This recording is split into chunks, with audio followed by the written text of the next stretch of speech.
Sejarah berdirinya Masjidin Nabawi. Sewaktu Rasulullah SAW memasuki kota Madinah, kaum Ansor banyak yang mengelulukan beliau serta menawarkan rumah untuk tempat beristirahat. Namun dengan bijaksananya Rasulullah SAW menjawab, "Biarkanlah unta ini berjalan dengan sendirinya, karena ia diperintahkan oleh Allah." Tanpa disangka-sangka, unta itu berhenti di depan rumah Abu Ayyub Al-Ansari. Akhirnya, Nabi Muhammad SAW dipersilahkan tinggal di rumahnya.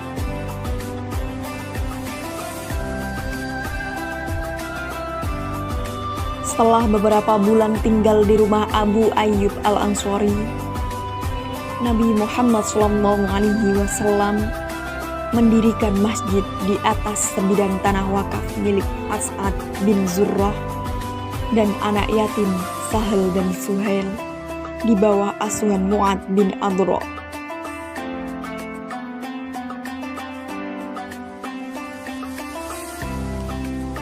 Masjid Nabawi ini dibangun secara gotong royong dari mulai awal pembangunan hingga selesai. Namun, peletakan batu pertama pembangunan Masjid Nabawi dilakukan oleh Rasulullah SAW. Selanjutnya oleh sahabat Abu Bakar, Umar bin Khattab, Utsman bin Affan, dan Ali bin Abi Thalib.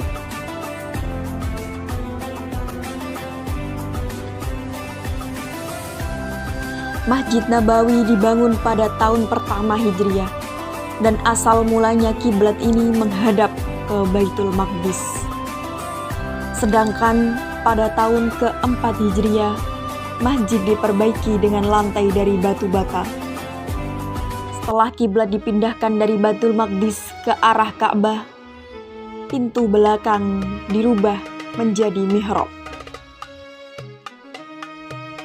Pada tahun ke-7 Hijriah atau sesudah Perang Khaybar, luasnya diperluas menjadi 50 meter untuk ukuran panjang dan lebarnya. Kemudian pada tahun ke-17 Hijriah, pada masa pemerintahan Khalifah Umar bin Khattab, diperluas lagi 5 meter untuk sebelah barat dan 15 meter untuk sebelah utara. Pada tahun ke-21 Hijriah, masjid mengalami perubahan, yaitu tiang-tiang pohon kurma pada waktu pertama kali dibangun diganti dasarnya dibuat dari batu, dan pintunya ditambah menjadi 6 buah, yaitu 2 pintu sebelah kanan dan kiri, serta 2 pintu di belakang.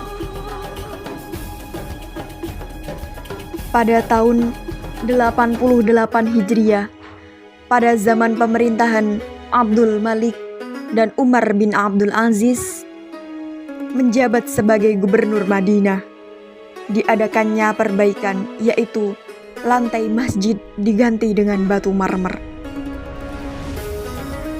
Lalu makam Rasulullah SAW dan kedua sahabatnya dimasukkan ke dalam bangunan masjid, dan didirikan pula 4 buah menara, dan dindingnya dihias dari sejenis seng dilapisi emas. Sedangkan pada tahun 654 Hijriah dan bertepatan pada Jumat pertama awal Ramadan, Masjid Nabawi terbakar yang mengakibatkan kerusakan yang tidak sedikit. Maka Khalifah Al-Mu'tasim Billah memerintahkan untuk segera membangun kembali masjid ini.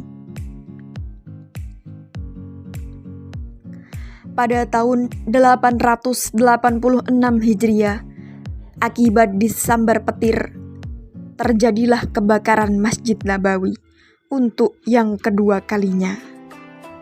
Besarnya kebakaran api pada kali ini mengakibatkan seluruh bangunan Masjid Nabawi hangus terbakar, terkecuali makam Rasulullah Shallallahu Alaihi Wasallam.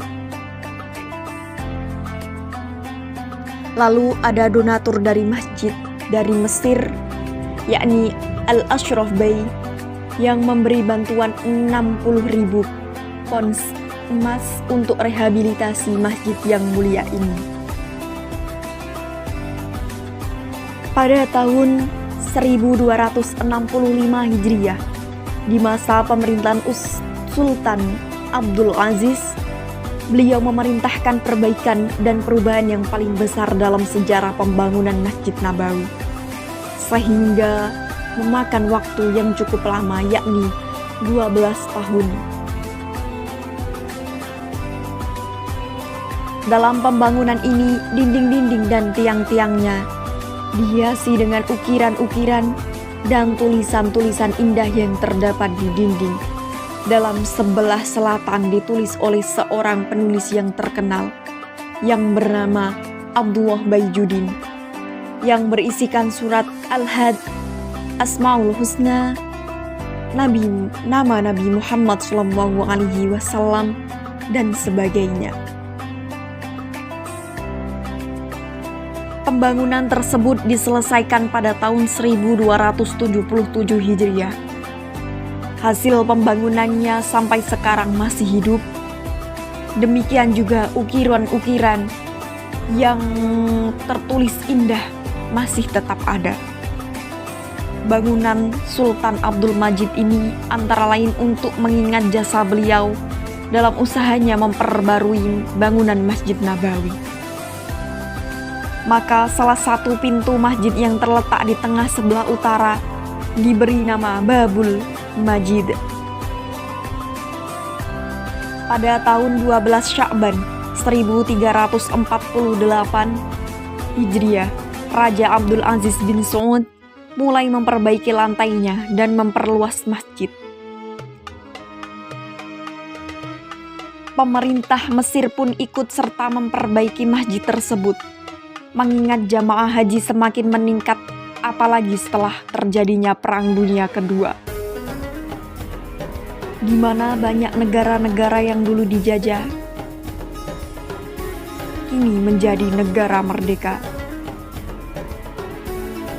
Ditambah lagi perjalanan antar negara telah lancar dan cepat.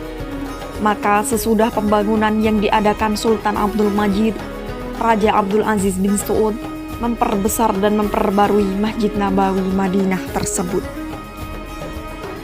Jumlah pintu yang dibuat sampai dengan masa Raja Abdul Aziz ialah Babul Saud, Babul Abdul Aziz, Babul Abdul Majid, Babul Abu Bakar As-Siddiq, Babul Umar bin Khattab, Babul Utsman bin Affan, Babus Salam, Babur Rahman, Babun Nisa, dan Babul Jibril,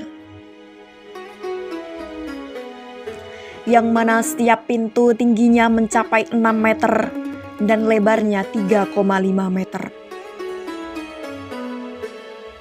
Dibuat dari kayu, dihiasi ukiran dari tembaga kuning model Arab. Jumlah yang sebanyak dengan jumlah 232 buah, masing-masing tingginya mencapai 5 meter. Didirikan 2 buah menara terletak di muka masjid yang masing-masing tingginya mencapai 70 meter. Sementara itu, masjid bagian belakang di atas Babul Al-Majid dari sebelah barat memanjang ke timur telah dibangun bertingkat 2 yang digunakan sebagai perkantoran, perpustakaan, gudang peralatan masjid, dan selebihnya dapat digunakan sebagai tempat sholat apabila jamaah terlalu padat. Di dalam masjid diberi sketsa yang dapat diangkat-angkat memanjang dari belakang makam Rasulullah SAW sampai ke pintu utama sebelah utara. Di sebelah kanan untuk jamaah wanita. Bangunan Masjid Nabawi yang ada sekarang ini ditambah dengan halamannya sudah mencukupi keseluruhan luas kota Madinah pada zaman Nabi Muhammad SAW hingga kuburan yang ada di dekat masjid.